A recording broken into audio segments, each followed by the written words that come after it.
Olá a todos, sejam bem-vindos, aqui é a Gai Gaia, estamos para mais um Gaia Cast, estamos com Luciana Fortuna. Por favor, apresente-se, Luciana. Oi, sou Luciana Fortuna, sou esposa do Marcelo Teles, coordenador da rede RPG, jogadora de RPG, especialmente Lenda dos Cinco Anéis, e mestre de Lenda dos Cinco Anéis. Exatamente, hoje vamos falar sobre Lenda dos Cinco Anéis. Luciana, eu acabei conhecendo a Luciana vendo um artigo que ela escreveu para o Rede RPG. E é precisamente uma coisa bastante polêmica, por assim dizer, até podemos falar um pouco de polemicidade no quesito que ela falou sobre como D&D e Lenda dos Cinco Anéis são bastante diferentes. Mas eu creio que talvez muita gente ainda não conheça o Lenda dos Cinco Anéis, é algo bastante novo no Brasil. Saiu agora um lançamento em português do Lenda dos Cinco Anéis, mas acho que você poderia então apresentar um pouco o que é a Lenda dos Cinco Anéis para o pessoal que não conhece. Bem pouco mesmo, porque Lenda dos Cinco Anéis é um cenário muito vasto, né? Jogos de Lenda dos Cinco Anéis já tem uns 7, 8 anos e não tenho a menor pretensão de dizer que sei tudo sobre ele. Muito pelo contrário. Né? Ele é um jogo inspirado no Japão feudal, aquela história toda dos samurais. Sim. Tem como base, né, o Bushido e a relação do samurai com o Bushido e o Império, que é o Império Esmeralda.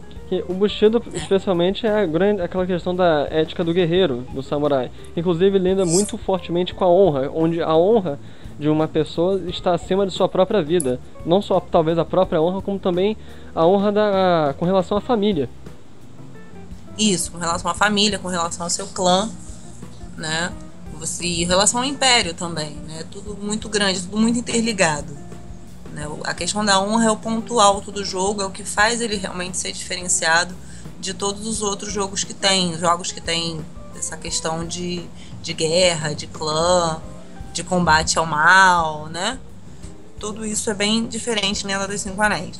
Mas então, por exemplo, porque em outros jogos nós vemos inclusive em cenários brasileiros, como Tormenta RPG, existe muito o culto do herói, em que o herói ele deve ir buscando o seu próprio caminho, mas no sentido de que tem um engrandecimento pessoal. Enquanto que na Lenda dos Cinco Anéis, com o foco, acaba sendo especialmente nos clãs. E não só não mesmo ou principalmente no engrandecimento pessoal dos heróis, mas no engrandecimento com relação ao clã. Acaba sendo em função do clã, da família, do nome da família, tanto que o sacrifício de um herói, de um personagem, acaba sendo, mesmo que ele morra, se o nome dele for lavado, se a honra dele for lavada, manterá para o futuro os espólios para a família. Sim. O objetivo do samurai não é se enaltecer, né? Ele tem honra, ele tem glória. Um samurai que tem o seu nome cantado por todo o Império e seja reconhecido por todo o Império é um samurai reconhecido, é um samurai temido também, tanto por seus inimigos no clã ou até as criaturas do Shadowland, que não são criaturas ignorantes, né? E são criaturas que têm uma inteligência, têm um conhecimento, né? Tem as pessoas, os povos, né? É muito grande, é muito vasto. Então, Mas ele não busca para si, né? A honra não é dele, a glória não é dele. Ele não tem medo de perder a sua honra. O que ele tem medo é de ferir a honra dos seus ancestrais, a honra do seu clã, porque ele está o tempo todo sendo observado, né? Principalmente pelos seus ancestrais. É aquela coisa, vou fazer alguma coisa escondido porque ninguém vai ver, seus ancestrais estão te vendo. Sim. E você vai perder a honra do mesmo jeito, não é preciso que alguém veja você fazendo. Isso acaba sendo que o foco central, na Lenda dos Cinco Anéis, há muita discussão, ou melhor, grande parte dos capítulos acabam sendo sobre os clãs. Inclusive tem os livros específicos em inglês dos clãs. Quais você poderia falar assim por alto, só por alto assim, os clãs para as pessoas que não conhecem? São muitos clãs, não precisa falar de todos. Talvez os principais, como o do caranguejo, da garça. Pois é, são muitos clãs. Eu tô sem a minha cola aqui, a minha memória não é a melhor coisa do mundo não, mas vamos lá. Tem o fênix, o caranguejo, o unicórnio, a garça, o dragão, o escorpião, o louva-a-Deus. São 7 os principais.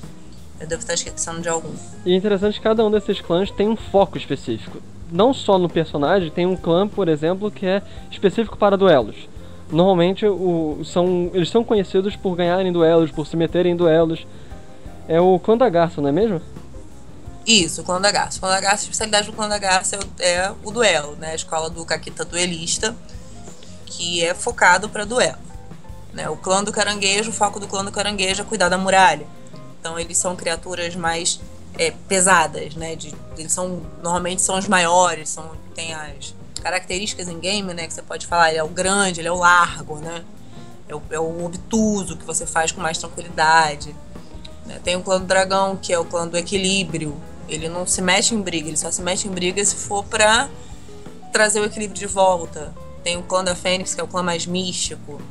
Tem o clã do leão, que é o braço direito do imperador, é o clã mais voltado pra guerra. E você diria que o foco, então, no Lenda dos Cinco Anéis, acaba sendo a briga entre as famílias, ao invés de ter, por exemplo, como em D&D, normalmente você tem um grande mal, ou um grande monstro, algo do gênero que motiva a aventura. O que motiva, assim, a aventura? Tá lá, os personagens se juntam, e o que leva os personagens a fazerem alguma coisa?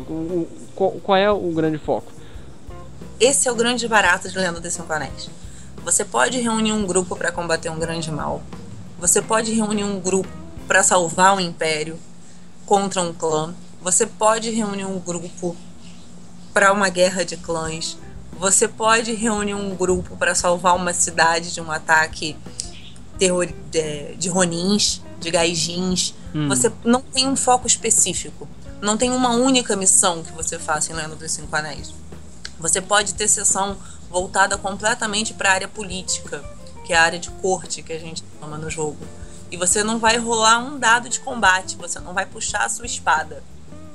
E você vai ter uma sessão muito interessante, voltada toda para a política. Como você vai ter uma sessão que você vai estar caçando um Oni por toda a cidade.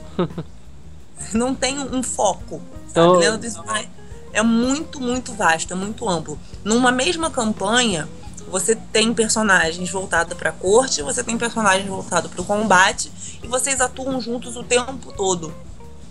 Porque no momento de combate você é útil, no momento de corte o outro é útil. E tem um momento no meio da corte que pode ter combate. Então é muito amplo. Não há um foco específico. Um foco específico na Lenda dos Cinco Anéis é você se portar de forma diferente. É você colocar ali o seu personagem. Entendeu? É muito amplo. Para eu te dizer assim, o foco de Lenda dos Cinco Anéis é você combater uma guerra de clãs. Não, porque em determinado momento você pode ignorar a sua guerra de clãs por ordem do imperador. Por exemplo, é muito comum a guerra entre garça e leão. E de repente, por ordem do imperador, por você ter um cargo, por você fazer parte de uma das ordens que tem lá, dos magistrados, por exemplo, você vai lutar ao lado de um garça, mesmo sendo um leão, em prol de um objetivo comum. Mesmo os seus clãs estando em guerra. Isso é interessante. Então não fica, para as pessoas também não acharem que só fica numa coisa tipo Jogo dos Tronos, só na batalha das políticas e coisa do gênero. Também tem... Você diria então que é possível fazer uma sessão assim, ou uma campanha mais focada em caça-oni, uma pegada como Inuyasha ou algo do gênero? Oi? Uma campanha focada mais em caça-onis. Sim, tem como fazer. Tem uma aventura pronta que chama A Noite dos Mil Gritos. Essa aventura ela é toda voltada pra você caçar um Oni. Né? Ela é toda voltada pra... Tem alguns sinais na aventura de alguns toques, né? De corte, de etiqueta, de magia, mas ela é toda voltada para você caçar um Oni. Tem outras aventuras que são mais políticas. Tem uma aventura que eu joguei, que é uma aventura autoral, ela não é oficial, né? Sim. Que é voltada para você libertar um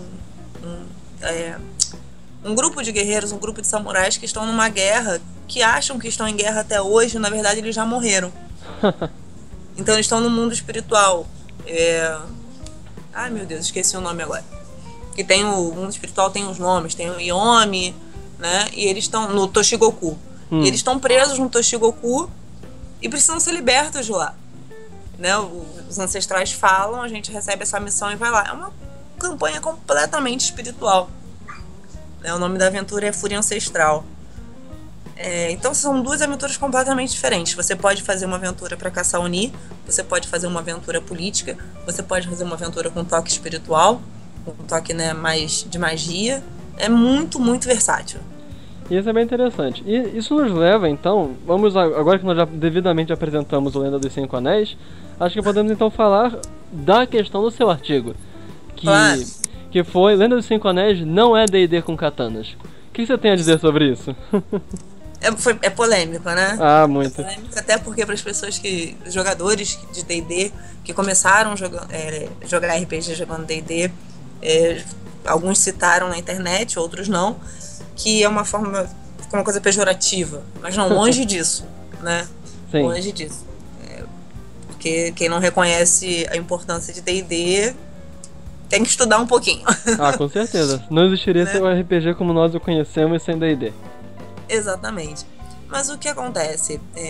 No decorrer do tempo, as pessoas começaram a jogar o D&D de uma forma muito matar, pilhar, Destruir, né? Destruir, essas coisas assim. E isso se tornou uma característica do jogo. As pessoas jogam o D&D assim. Obviamente, o D&D pode ser jogado de uma forma mais profunda, de uma forma mais interpretativa, né? Sim. Do que uma coisa de você pegar só um personagem para fazer isso. E pela pessoa estar acostumada, algumas pessoas estarem acostumadas a jogar assim, elas vão jogar Lenda dos Cinco Anéis assim.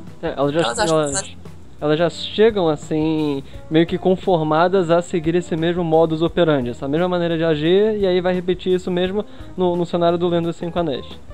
Isso, aí eles chegam, encontram um grupo de Ronins, acabam com aquele grupo de Ronins e falam, vou pegar a espada dele pra vender. Não, você não vai pegar a espada dele pra vender. Aquilo ali não é seu. Aquilo ali está os ancestrais dele. Mas é uma katana, vale 5.000 POs. Não, dinheiro não importa pra você. Você não precisa pensar em dinheiro. Se por acaso você estiver sem cocu, você vai bater na porta de um camponês, vai bater na porta, você precisa da sua casa. E o camponês vai sair feliz da casa dele pra você ficar ali. Então você não precisa se preocupar com cocu. E não, algumas pessoas vêm com essa coisa de que eu tenho que ter aquele espólio para vender, para conseguir comprar outra coisa lá na frente. Ou então eu vou revistar a pessoa, ou eu vou torturar a pessoa para conseguir uma informação. E isso não acontece lendo dos Cinco Anéis. Então, quando a pessoa vem muito com essa carga de estar acostumada a jogar D&D assim, e vem jogar Lenda dos Cinco Anéis e faz isso em Lenda dos Cinco Anéis. Já teve... Quando a pessoa... Não, continue. E aí quando a pessoa não tem um mestre que conhece, que é profundo conhecedor de Lenda dos Cinco Anéis, ou que nunca ninguém explicou, ou ele entendeu aquilo dessa forma, ele vai jogando Lenda dos Cinco Anéis daquele jeito. E aí você perde a essência do jogo, que é essa versatilidade que a gente estava falando antes, né? Sim. De você poder fazer um jogo político, um jogo sem rolar dados até, né? Um jogo sem combate. Né? A gente tem sessões aqui de 12 horas, 13 horas, que não tem combate, que não tem morte, né? Mas... E é uma coisa que é difícil você ver. Fala. No detalhe com relação aos jogos políticos, existe um sistema... O sistema do Cinco Anéis é um sistema próprio do jogo, bastante complexo, bastante antigo já no mundo do RPG, bastante complexo. E, se não me engano, tem regras específicas para combate de corte. Não no sentido do combate que tá lá o pessoal se batendo, mas no sentido de que há um duelo de palavras. Sim, há o duelo de palavras. Né? Quando eu falo assim, que numa sessão de corte você não rola dados para ataques com Kenjutsu, Sim, né? Com a sua espada. Você não saca a sua katana. Né? Exato. Você usa a sua língua. Né? No artigo eu até cito isso. Exato. Que quando você tá em Lenda dos Cinco Anéis, antes de você puxar a sua katana, a sua língua, ou o seu... Ai, meu Deus, esqueci o nome. Era a magia a magia. Do Genji. Do Shugenji. Isso. Antes de você sacar o seu scroll, que não é scroll, o nome em português, Pergaminho? o pergaminho. Você pensa, sabe? Antes de você sacar isso, você pensa. É diferente de D&D, que você simplesmente mata a primeira pergunta depois. Pergunta depois, né? Não, há situações em Lenda dos Cinco Anéis que você vai fazer isso. Se um Oni aparece na sua frente, primeiro você mata o Oni.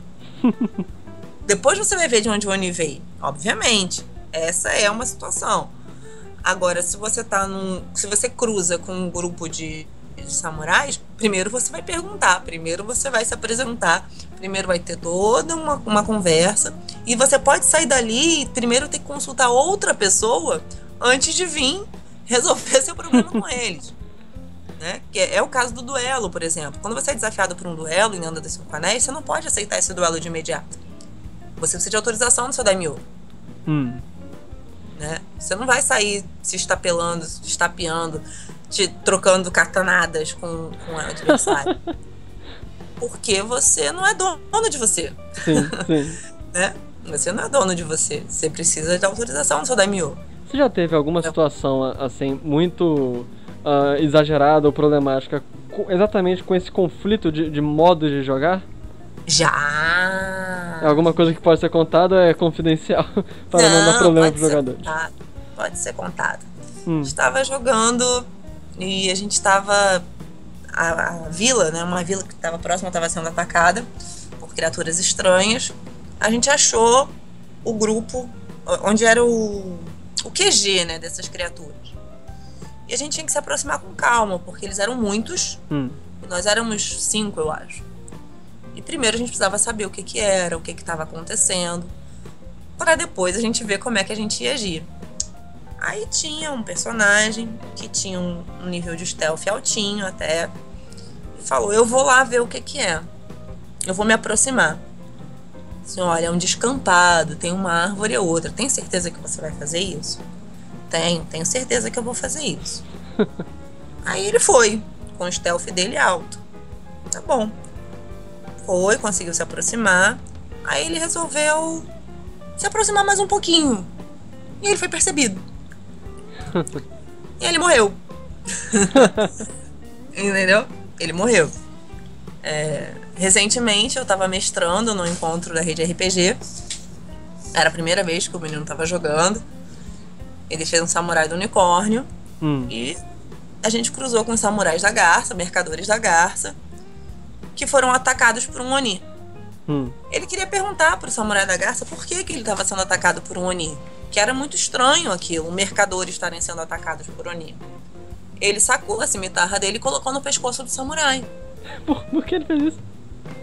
Porque ele achou que ele podia interrogar o samurai assim. Aí eu falei pra ele, olha, para. Vamos voltar à cena e deixa eu te explicar uma coisa. Isso não existe. Não é assim. Se você fizer isso, você vai arrumar uma confusão entre o clã do unicórnio e o clã da garça. E você tá errado. Você tá errado, porque ele tem um status superior ao seu. Ele é mais velho, ele tem um rank maior do que o seu. Você não pode fazer isso. Aí ele, tá bom, entendi. Essa foi impressionante. Sim, né? Mas acontece uma coisa que tem em Rokugan, que é a questão do toque. Né? Você não toca no outro samurai. E tem gente que vem e encosta. Tá, eu conheci ele, o que você vai fazer? Ele tá indo... ele virou de costas pra você, o que você vai fazer? Eu pego ele e puxo ele pelo ombro. Não, você não vai fazer isso. São todas coisas que eu já passei, já. Não tem uma questão do chá, que se te oferecem chá, você deve recusar uma vez. Aí eles vão novamente oferecer, você tem que recusar pela segunda vez. Aí eles vão oferecer pela terceira, e só então você talvez pode aceitar o chá. Não tem essa questão? Isso é qualquer presente. Qualquer presente que você receba, até uma homenagem, né? Você vai receber, por exemplo, um pingente, um pergaminho ou uma espada por um grande feito seu. E aí é feita toda uma cerimônia e vem o daimyo da cidade, enfim, né, a pessoa responsável, e vai te dar esse presente. Você precisa recusar 3 vezes. Né? E aí se pela terceira vez a pessoa que está te oferecendo insistir, aí você tem que aceitar. Porque aquele presente é seu, você é merecedor daquele presente. E existe algum demérito se a pessoa que está oferecendo o presente não der, na segunda, por exemplo, recuar a oferta? É porque era um teste, você não aceita. Ah, entendi. Você passou no site, você passou no teste. Entendeu? Mostra um valor. E aí tudo vai da história que está sendo narrada, né? Cada pergunta e cada atitude lendo dos Cinco Anéis, ele pode ser interpretado de forma diferente de acordo com a situação que você está vivendo. E aí vai de como o mestre está conduzindo a história. Você pode ser testado numa oferta de presente. Às vezes, numa entrevista com o chefe de cidade, ele está vendo qual daqueles ali é mais fiel, é mais honrado, ou é aquele que vai fazer o que é necessário, qual que é mais impetuoso, qual que é mais guerreiro, né, que resolve as coisas pela parte da força. Isso tudo é analisado por perguntas, né? Que às vezes a sua ficha ali, você faz um cara que é porradeiro, só que você tem o seu psicológico, né? Então você tem que interpretar aquilo. E aí a resposta que você dá, isso tem aventuras que tem esse guia, né? Você pode fazer como mestre, mas tem alguns suplementos que tem isso. Dependendo da resposta que você der, você passa uma impressão para aquela pessoa. E aí, a partir disso, a história vai sendo desenvolvida. Então, tudo em Lenda dos Cinco Anéis é analisado. Uma história que eu ouvi sobre exatamente essa questão do chá foi de um jogador também que não tinha conhecimento algum, ou tinha começado a jogar. Não é que não tinha conhecimento algum, ele tinha lido, mas não foi uma leitura profunda, mas tinha bastante interesse em saber dessa história. E aí, ele esteve numa situação em que eles foram chamados. Ele estava num grupo com outros samurais, de outros clãs. Não lembro qual era o clã dele, mas eventualmente ele foi chamado para a casa. Não tenho certeza se foi um daimyo de uma região, mas era uma senhora, pelo menos dona de uma grande casa, etc. E ela ofereceu o chá para todos, os samurais do grupo. E ele não sabia dessa questão da recusa, e aí ele aceitou. E todo mundo no grupo dele ficou extremamente ultrajado que ele tinha aceitado na primeira vez, pegou o chá, começou a beber o chá. E então, um dos membros do grupo era um membro da Garça.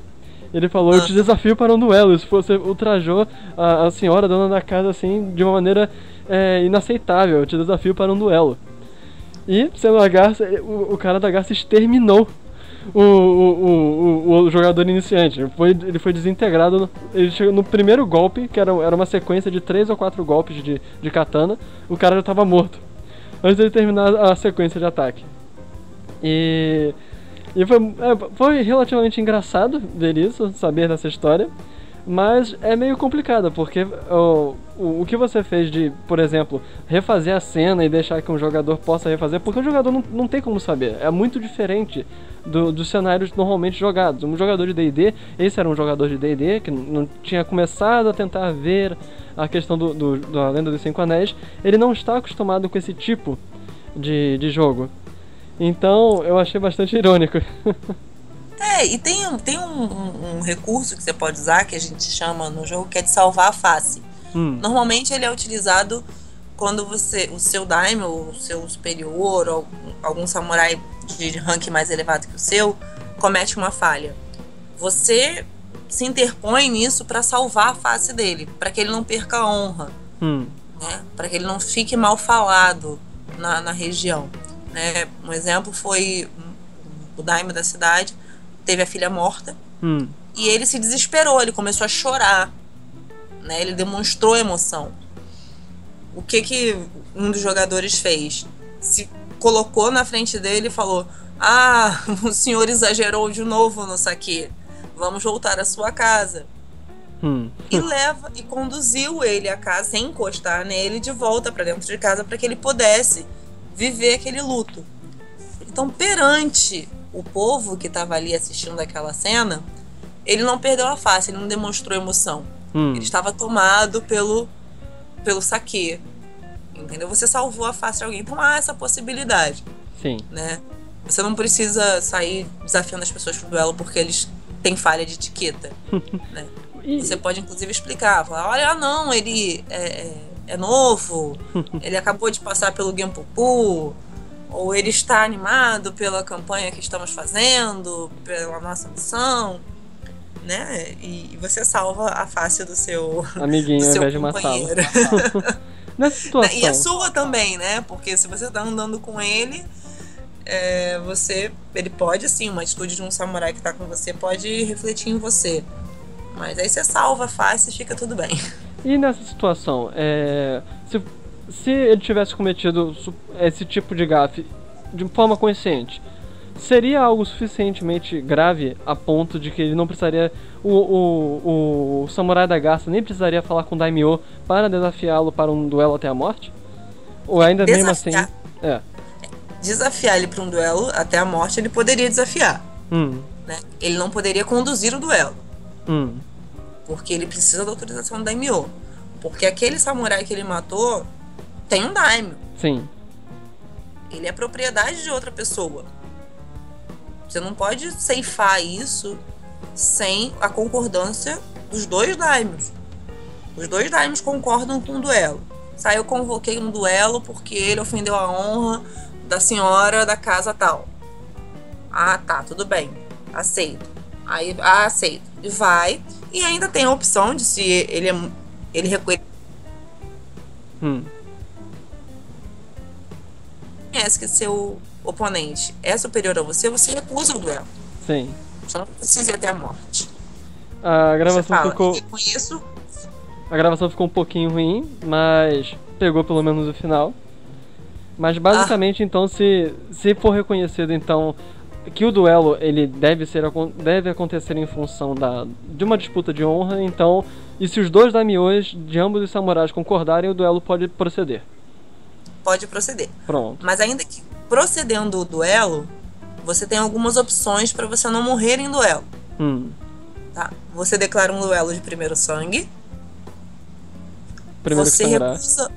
É isso, o primeiro que sangrar, o primeiro dano, você acaba o duelo e declara o vencedor. Você reconhece que o seu oponente é superior a você. Você não está declinando do duelo. Você foi para o duelo e na hora que você vai examinar o seu oponente, você recolhe você tira a mão da sua espada, se curva e reconhece a superioridade do outro. Sim.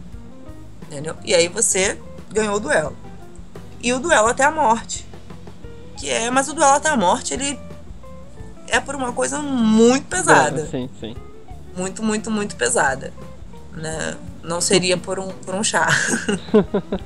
Eu acho que os jogadores simplesmente quiseram ser muito cruéis com o novato. Pode ser. Vai do mestre, vai do grupo, né? Mas opções há. Opções existem. Pois bem, acho que nós então conseguimos conversar um pouco sobre as diferenças desse modo de jogar de D&D, pelo menos muito comum hoje em dia, de muitos grupos de D&D, e a diferença que há com relação à Lenda dos Cinco Anéis, que é um cenário que está ganhando mais força, está começando a chegar no Brasil com mais força, já tem tradução para o português pela New Order, então eu espero ver mais grupos de Lenda dos Cinco Anéis. Conheço já o cenário já há algum tempo, não com muitos detalhes, mas eu conheço o cenário, gosto muito e gostei muito da sua matéria, do seu artigo na Rede RPG. Vai continuar escrevendo mais? Obrigada, fui convocada, né? O Marcelo não vai me deixar não escrever mais. Então tem até uma previsão no final do artigo, que é escrever que Lenda dos Cinco Anéis não é Japão feudal, né? Tem umas diferenças. Sim. A gente ainda vai desenvolver esse artigo com calma. Esse artigo de Lenda dos Cinco Anéis não é D&D com katanas, Lenda dos Cinco Anéis não é Japão feudal. Ele nasce das nossas conversas aqui no nosso grupo, né, das diferenças que a gente percebe que algumas pessoas não veem, ou não expõem, ou não trazem para o jogo, né? Então eu vou continuar escrevendo sobre Lenda dos Cinco Anéis para a Rede RPG. E tem tido bastante mesa, tá? Bastante grupos que jogam RPG nos encontros da Rede RPG, no Bob's aqui no Rio de Janeiro. Sempre tem mesa de Lenda dos Cinco Anéis. Isso é muito bom. Tem surgido ou sempre teve? Tem surgido, né? Mais mesas. Tem surgido. Eu comecei a mestrar, agora o Fábio Firmino tá mestrando também. E a ideia é que todo encontro a gente tenha pelo menos uma mesa de Lenda dos Cinco Anéis no encontro da Rede RPG. Isso é muito bom. Pensem, se possível, em gravar as sessões. É muito legal. Eu não vejo muitas sessões de Lenda dos Cinco Anéis, nem mesmo em inglês. Não existe muita gente gravando. E é um cenário muito interessante. Seria, se vocês tiverem a oportunidade, tiverem a chance, tiverem os meios, tentem gravar. É muito interessante as sessões. A gente tá pensando nisso, sim, porque as nossas sessões são alguma coisa. Acabam se tornando pequenos live actions. Então, é muito bom. Então você vai continuar escrevendo. Podem achar na Rede RPG mais artigos sobre a Lenda dos Cinco Anéis. Sobre Lenda dos Cinco Anéis na Rede RPG, eu recomendo os artigos do Fábio Firmino, do Rafael Viana. Alguns são traduções, alguns são artigos próprios, contos, né? Sim. E os meus também, né? Os meus são muito sobre a opinião do jogo, dúvidas que surgem. E espero estar ajudando aí a galera a conhecer um pouquinho melhor o cenário. Certo. Mas algum fechamento gostaria de falar, Luciana? Antes da gente terminar o cast? Não, tudo perfeito. Agradecer aí você pela oportunidade de falar sobre esse jogo que eu sou apaixonada, né? E me colocar à disposição aí pra galera. Se alguém tiver dúvida, quiser perguntar, só perguntar. Qualquer pergunta mais sobre Lenda, eu garanto que ela gostaria que nós podemos nos reunir novamente para falar sobre mais detalhes sobre a Lenda dos Cinco Anéis. Com certeza. Pois bem, pessoal, que então terminamos aqui mais esse GagaCast. Espero vê-los novamente. Se gostaram, deem um like, deem um share. Vejam os artigos na Rede RPG, sempre muito bons. Um dos melhores sites de RPG, existe já há muito tempo aqui no Brasil. E é isso. Até a próxima. Valete!